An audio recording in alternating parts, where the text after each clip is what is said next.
এই ছবিটার দিকে ভালো করে তাকাও, কারণ এই চুম্বনের কয়েক মিনিট পরেই মানুষটা মারা যায়।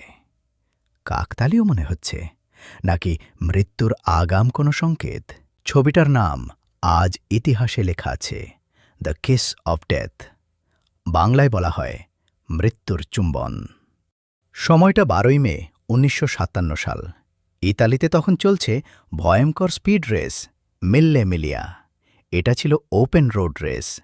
সাধারণ রাস্তা দিয়েই গাড়ি ছুটত। নিরাপত্তা বলতে প্রায় কিছুই ছিল না। এই রেসে অংশ নেন স্প্যানিশ রেসিং ড্রাইভার আলফোনসো দে পোর্তাগো। তিনি ছিলেন দ্রুতগতির জন্য বিখ্যাত এবং ঝুঁকি নিতে ভালোবাসতেন। রেসের মাঝখানে এক সংক্ষিপ্ত বিরতিতে অভিনেত্রী লিন্ডা ক্রিশ্চিয়ান তাকে চুম্বন করেন। কেউ জানত না এই মুহূর্তটাই হতে যাচ্ছে তার জীবনের শেষ ছবি। কয়েক মিনিট পরেই পোর্তাগোর গাড়ির একটি টায়ার হঠাৎ ফেটে যায়। গতি ছিল ঘণ্টায় প্রায় 150 মাইল। গাড়ি নিয়ন্ত্রণের বাইরে চলে যায়, রাস্তার পাশে ছিটকে পড়ে। ভয়াবহ দুর্ঘটনা ঘটে। ঘটনাস্থলেই মারা যান আলফোনসো দে পোর্তাগো। মারা যান তার সহচালকও। এছাড়াও মৃত্যু হয় একাধিক নিরীহ দর্শকের। এই দুর্ঘটনায় মোট 11 জন প্রাণ হারান।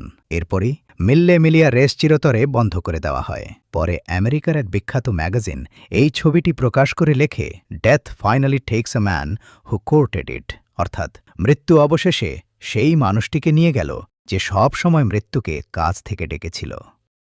বহু বছর পরে এলিন্ডা ক্রিশ্চিয়ান বলেন, সেই চুম্বনের মুহূর্তে তিনি হঠাৎ শরীর ঠান্ডা হয়ে যেতে অনুভব করেছিলেন।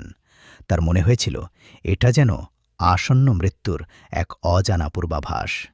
তোমার কি মনে হয়, এটা কি শুধুই কাকতালীয়, নাকি সত্যি নিয়তির ইশারা?